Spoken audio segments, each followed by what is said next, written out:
Okay, so accounting fundamentals practice. First off, this is the accounting cycle. First, you have different transactions which are represented by source documents. Accountants usually identify and analyze these transactions, then record it on a journal. After recording on a journal, they will post it on the ledger, which are basically T accounts, where they organize the costs and numbers of different accounts.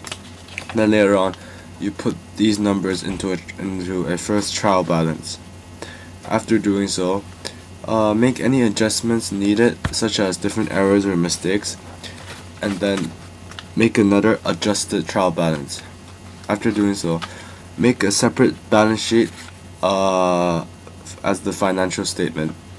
Then complete closing entries, and then complete a final trial balance and balance sheet for the final financial statement. So here's a balance sheet. So you would think, what is a balance sheet used for?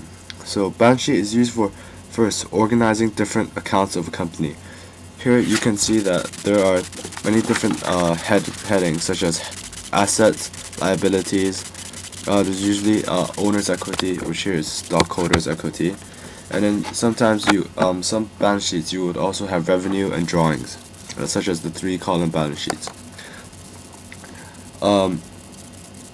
In this balance sheet, you can see that their assets are separated into different groups. There are current assets, investments, property, plant, equipment, and intangible assets.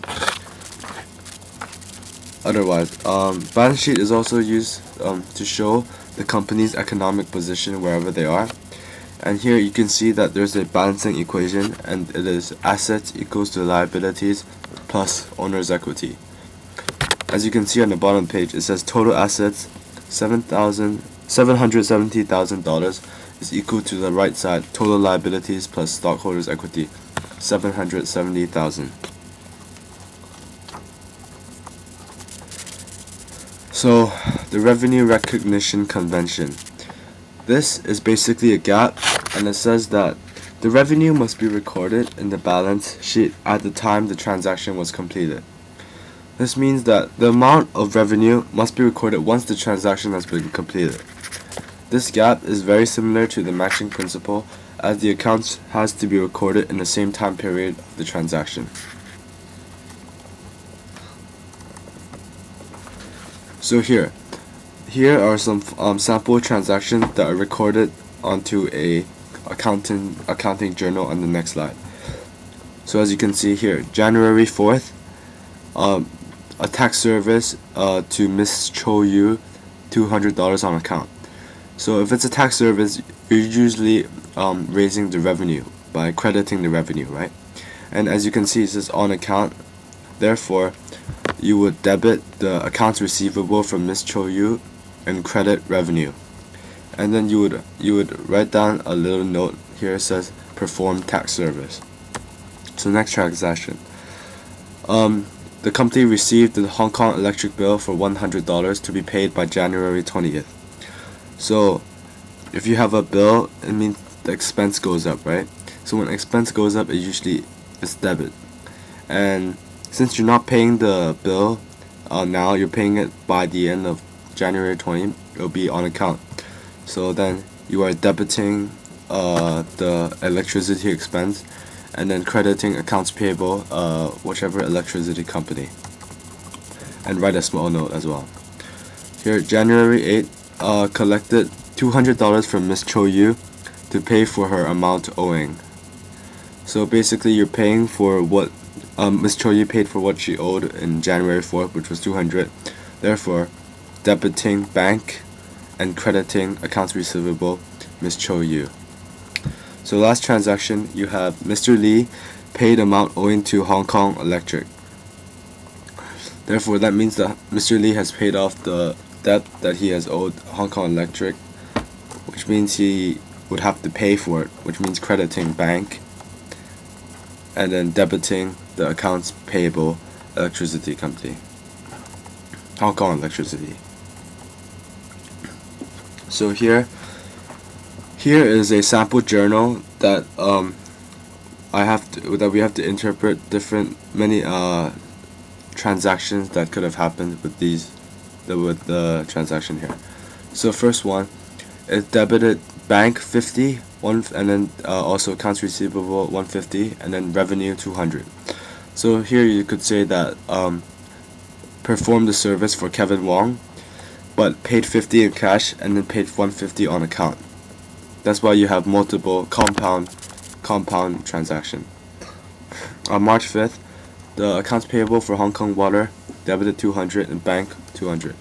So here you could say that you owed the Hong Kong Water before, and now you're paying them back, so that you're decreasing the liabilities of accounts payable Hong Kong Water by debiting 200, and then by doing so you have to take it away from your bank, right? Which means crediting bank.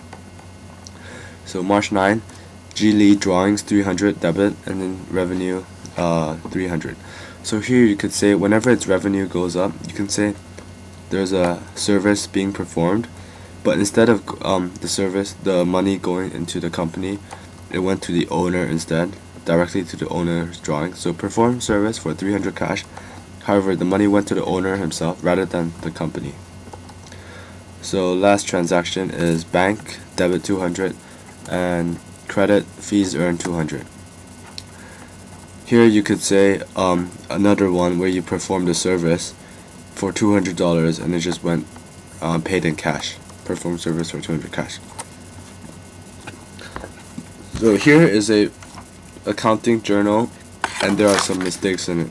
First, an accounting journal usually has a title and a page number.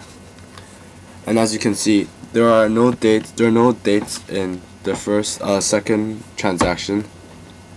And also the first transaction there, when you perform a service, your revenue goes up. Your revenue usually will never come down. So therefore you would be crediting your revenue, and then your your money would go up, right? So you're debiting bank. So here you would just switch them around and credit revenue instead of crediting bank. And on a second one, the company performed a service on account. You would credit revenue, which is correct, but then it says debiting accounts payable, but here it should be debiting accounts receivable for Hong Kong Water. Okay, so here's a chart of accounts. Chart of accounts is used to organize different accounts for preferences, so a company can see what their accounts are. Here you can see it's listed very neatly and very easy to see. And each assets would be from 100 to 199, liabilities 200 to 299, owner's equity would be 300 to 399, revenue would be from 400 to 499, and then expenses, drawings, it would be 500 to 599. So here you have to create a financial statement for Mr. Lee's accounting date, March 30th. So here you have different accounts here, bank all the way to bank loan. And on the next page, you're just filling it into a 3-column balance sheet, and you have assets, liabilities, and owner's equity. And you can see that the two numbers equal as total assets and total liabilities plus owner equity are equal 16,900.